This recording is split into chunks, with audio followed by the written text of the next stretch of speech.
नमस्कार। चलिए आज एक कहानी की गहराइयों में उतरते हैं। एक ऐसी कहानी जो बात करती है जुड़ाव की, अकेलेपन की और एक ऐसे शब्द की जिसमें पूरा घर बसता है। एक ऐसा शब्द जो सब कुछ बदल कर रख देता है। कभी सोचा है कि कैसे सिर्फ एक शब्द किसी को घर जैसा महसूस करा सकता है और फिर वही एक शब्द उसे दोबारा अजनबी कैसे बना सकता है? बस यही सवाल इस पूरी कहानी की धुरी है। तो चलिए कहानी की दुनिया में चलते हैं। मिलते हैं जगदीश बाबू से, एक ऐसे इंसान जो एक बड़े शहर की भीड़ में आप कह सकते हैं कहीं खो गए हैं। जगदीश बाबू ना एक गहरे अकेलेपन से जूझ रहे थे। मतलब शहर में शोर तो बहुत था, हजारों चेहरे थे, पर कोई ऐसा नहीं था जिसे वो अपना कह सकें। लेकिन फिर कुछ ऐसा हुआ जिसने उनके इस अकेलेपन को मानो दूर करना शुरू कर दिया। और ये सब शुरू कहाँ होता है? एक कैफे में। शहर की उस भागदौड़ के बीच जगदीश बाबू के नजर पड़ती है एक लड़के पर जो वहीं काम करता था।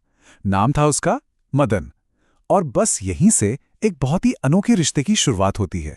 फिर बातों बातों में ही एक ऐसी चीज पता चलती है जो सच कहूं तो सब कुछ बदल देती है। पता चलता है कि वो दोनों एक ही जगह के हैं, एक ही मिट्टी के, दोनों अल्मोड़ा से थे।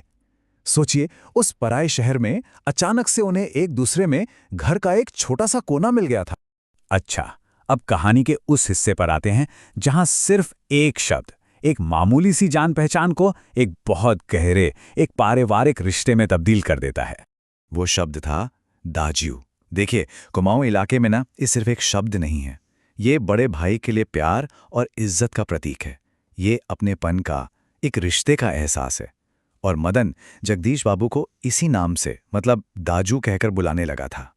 और कमाल की बात यह है कि ये रिश्ता दोनों के लिए कितना जरूरी बन गया था। एक तरफ जगदीश बाबू थे जिनके लिए दाजू सुनना अकेलेपन पर मरहम जैसा था, तो वहीं दूसरी तरफ मदन था जिसे इस एक शब्द ने वो परिवार दे दिया था जिसकी उसे उस बड़े शहर में सबसे ज्यादा जरूरत थी। पर जैसा कि कहानियों में होता है, एक मोड़ आता है। और यहां वो मोड़ तब आया जब इंसानी रिश्तों की गर्माहट समाज की झूठी शान, उस प्रेस्टीज की ठंडक से जा टकराए। हुआ यूं कि एक दिन कैफे में जगदीश बाबू के कुछ शहर वाले दोस्त आ गए और उनके आते ही बस सारा माहौल ही बदल गया। जगदीश बाबू को अचानक अपनी प्रेस्टीज, अपनी सामाजिक प्रतिष्ठा की फिक्र होने लगी और मदन के साथ वो जो अपनापन था वो अब उन्हें चुभने लगा था।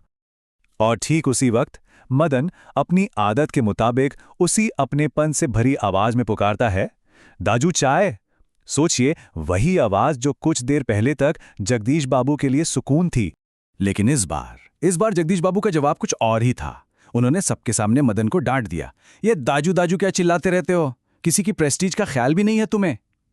प्रेस्टीज, बस यही वो शब्द था जो उस गर्मजोशी भरे रिश्ते पर बर्फ की तरह गिरा। और उन शब्दों का असर, कहानी में लिखा है, चोट गहरी थी। जगदीश बाबू के उन चंद लफ्जों ने मदन के आत्मसम्मान को, उस अपनेपन को जो उसने इतने दिनों में कमाया था, उसे चकनाचूर कर दिया। तो चलिए अब देखते हैं कि उस एक पल की कड़वाहट का नतीजा कितना दिल तोड़ने वाला निकला। ये जो बदलाव था वो बहुत बड़ा था। देखिए, पहले मदन के लिए जगदीश बाबू दाजू थे, एक अपनेपन का एहसास था। लेकिन उस एक घटना के बाद वो खुद को सिर्फ बॉय कहने लगा। अपनेपन की जगह वापस अकेलेपन ने ले ली और उम्मीद की जगह एक पहचान के संकट ने। और फिर आता है कहानी का शायद सबसे तकलीफदेह पल, जब जगदीश बाबू का एक दोस्त मदन से उसका नाम पूछता है। तो वो क्या जवाब देता है? वो कहता है, बॉय कहते हैं साहब मुझे। उस एक जवाब में उसने सिर्फ अपना नाम नहीं बल्कि उस रिश्ते से मिली अपनी पूरी पहचान ही मिटा दी थी। मदन का ये जवाब जगदीश बाबू के कानों में पड़ता है और उनके अंदर शर्म और पछतावे का, कह सकते हैं, एक ज्वालामुखी सा फट पड़ता है। उन्हें उस पल एहसास होता है कि अपनी झूठी शान के चक्कर में उन्होंने कितना कीमती रिश्ता खो दिया है। तो इस पूरी दिल को छू लेने वाली कहानी का सार क्या है? मतलब हम इससे क्या समझ सकते हैं? देखिए, ये कहानी कई चीजों पर रोशनी डालती है। ये हमें शहरों में होने वाले अकेलेपन के दर्द को दिखाती है ये बताती है कि हम इंसानों को एक दूसरे से जुड़ने की कितनी ज़रूरत होती है। ये दिखाती है कि कैसे कभी-कभी ये सामाजिक रुतबा, ये प्रेस्टीज सच्चे रिश्तों के बीच दीवार बन जाता है। और सबसे ज़रूरी बात, ये हमें शब्दों की ताकत का एहसास कराती है कि कैसे शब्द रिश्ते बना भी सकते हैं और एक ही पल में उन्हें तोड़ भी सकते हैं।